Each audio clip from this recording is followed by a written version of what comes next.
Hello everyone, and welcome back down here to the Gamer's Den with me, your host, Jordan, your master of lore and storyteller extraordinaire.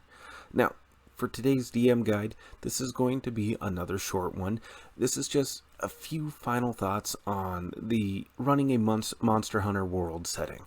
Last time around I talked about adapting some different monsters to fit the monsters from Monster Hunter World, different ways of going about that, and I gave two examples there, but there are a few more thoughts that I had that apply specifically to running that kind of a setting and how to go about it. Some of them I kind of touched on a little bit or rambled about midstream there through the video, but I wanted to give them just a little bit more time here.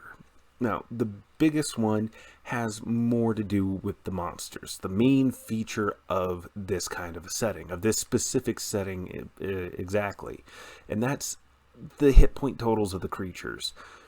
Now, for the Monster Hunter games, for those of you that don't know, these creatures are huge, they're robust, they're tough, they're pretty damn hard to start tearing through until you get some pretty good quality equipment and learn the pattern recognition and are able to dodge in and out, utilize the terrain to your advantage, and customize your loadout to fit the particular creature you're hunting. For example, if you're going to fight an Anjanath, you want something with a lot of fire resistance, and even then you're going to want to stay out of the way of its breath attack when it's raged up and it just unleashes that roaring gout of flame. You really don't want to be in the way. It's still pretty damn close to one hit on the higher difficulties. So, it's one thing there is pattern recognition, but that's kind of tricky to apply to a game like D20 Modern. Or, forgive me, Pathfinder, or Dungeons & Dragons, or, well, I guess you could go with D20 Modern if you really wanted to. But one thing in particular that I think would help give things more of a Monster Hunter feel is to multiply the hit point totals. Now, you can leave the baseline total there as just like, say a threshold, but you take that number as the threshold and possibly apply that to different body parts. Like for the Anjanath, you can cut off its tail, you can damage its legs and force it to move slower, you can damage its skull or its neck and keep it from being able to breathe fire as often or as effectively, and you can translate that into this Pathfinder setting. If the players are able to deal enough damage to the head, they can damage its ability to breathe fire. And how much damage? Well, play around with it a little bit, but I'd like to break it down into two steps. One, lengthening the amount of time it takes for it to be able to use its breath attack. So going from 1d4 once every 1d4 rounds to once every 2d4 rounds, meaning at minimum it's going to need 2 rounds to be able to use its breath attack again, possibly up to a maximum of 8. It increases that average though, and it lessens its ability to deal damage. Also, if the slicing off the tail prevents it from being able to make a sweep attack.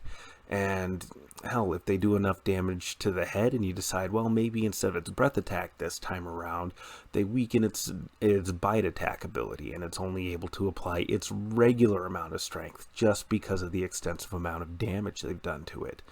Now, whatever hit point total you want to use as the overall threshold for measuring when the players have actually killed the monster, well, again, kind of play with that a little bit, but I would say if they deal twice that baseline hit point total, it's probably going to be dead. You can assume that this is just an overall grievous amount of damage.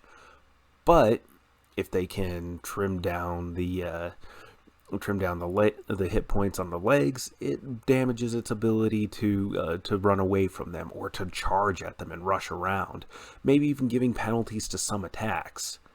And taking this logic and applying it to, say, the Nergigante, well, its spikes ability is probably one of the most dangerous parts about it. So it affects a wide area, hits multiple creatures, multiple targets, and it does a pretty good amount of damage there.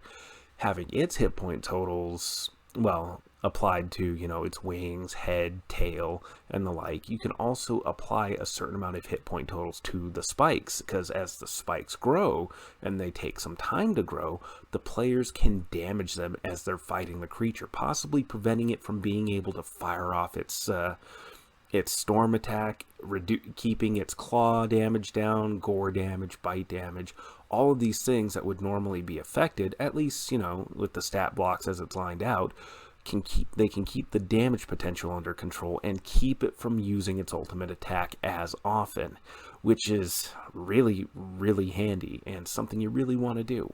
Also, tearing apart its wings will remove its ability to fly. Damaging its legs, again, it moves slower. Breaking apart its horns, well, now it's not able to get out the same amount of damage for, say, any of its charge attacks. All of these things you can do to give the game a bit more of a Monster Hunter feel. And that's just in addition to, going ahead and creating these monsters. But there's an additional element to this overall. The Monster Hunter world setting is a setting of low magic. There's really no magic to it. The closest thing you have to magic are the elemental effects that the different wyverns and elder dragons are able to generate. So, classes like Wizard, not going to really work here. Cleric, not so much. Alchemist you can work around with because they have potions that have near magical-like effects, but it's more explained away by the science of the particular world that they live in, with the different materials that they have to work with. It is fantasy still, but it's fantasy with more of a, I guess, somewhat realistic basis to it. I use that phrase very loosely in this instance. Point being, they're not channeling arcane energies or the divine might of some higher power. They are using physical material components in order to achieve these effects. So those are the kinds of classes that are going to be common and present here. From there, it's just a matter of kind of tweaking certain things. For example, the ranger, its ability to track particular favored enemies, you just change that over to a particular species of monster that they are more adept at hunting, and so on and so forth. It's relatively easy stuff to do in that instance, especially once you've cut out a lot of the more magic-oriented classes. So, keep it to a low magic kind of setting and place more of an emphasis on collecting the different kinds of gear, giving better rewards to players if they're able to capture monsters alive. Which brings me to a third point, which breaks away a bit from how the Monster Hunter lore works. Normally, elder dragons cannot be caught. You can only slay them and then drag their carcasses back for study. I'd change that a little bit for some of them. I mean, who hasn't thought of, I'd love to be able to bring in the Nergigante, or hell, any of the other creatures, being able to bring them in. The only one that really wouldn't work with would be Zoramagdros, but it's the size of a literal mountain. It's swimming through the ocean. You can only kind of chip away at it, redirect it, harvest parts from it, and even that's dangerous in and of itself. It's a large, aggressive, angry, fiery, molten island of a dragon monster. So, all things in context and relevant scales and scopes and everything. But Legiana, Nergigante, the Kirin, all of those things, I think, are of appropriate size to be caught, especially since you can catch an Anjanath. I mean, that thing is gigantic. So, I would open that up as a possibility for the players. Make it supremely difficult, and make it so that they have to have it right at that nitty-gritty, deadly razor's edge of a threshold. But I'd leave it open to the possibility. And I'd also want the players to be really ingenious, really dogged, and really, really, clever, ingenious. Anyways, I'd want them to apply all their cunning, all the strategy and planning that they can muster, and then fight hard and have the die rolls to go with it in order to capture an Elder Dragon, just because it should be a legendary event. It should feel like it's hard work, something that they've had to earn.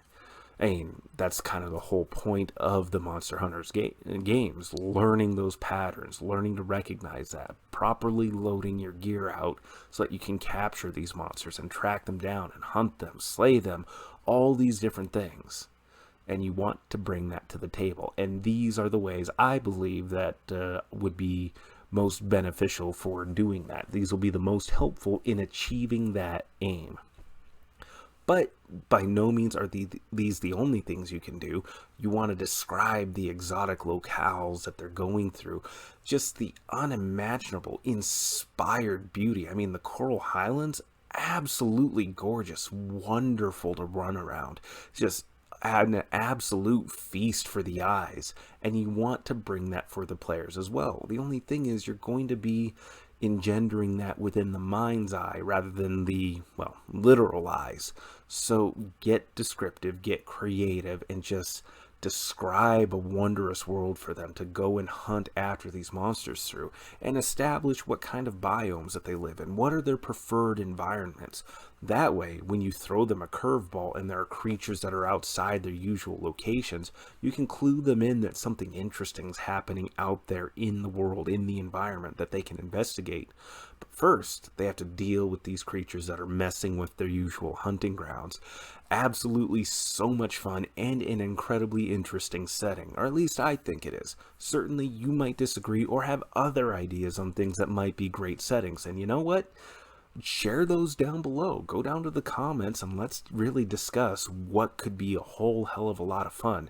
Certainly I've used things like State of Decay. I love zombie survival settings. I've mentioned that before, but the State of Decay setting, zombie survival stuff is just so much fun for me. And then, of course, there's an unlimited array of what you could run with here. So let's talk about it down below there. But for now, I've been your host, Jordan, your master of lore and storyteller extraordinaire. And I just realized I damn near forgot, over here, vaguely somewhere, are going to be other videos that I've made here that I hope that you will enjoy and that you will click on and go through and watch, because certainly helps me out. One day, maybe someday in the far off future, I can turn this into something that I might be able to do as more of a profession rather than just a hobby. But like I said, that's a far off dream, and for now, it's one step at a time, and let's see if I can't entice you with the other visual wares that have been produced here at the Gamers Den. And with that said, once again, I've been your host, Jordan, your master of lore and storyteller extraordinaire. Thank you all so very much for your time, and you folks have yourselves a good night.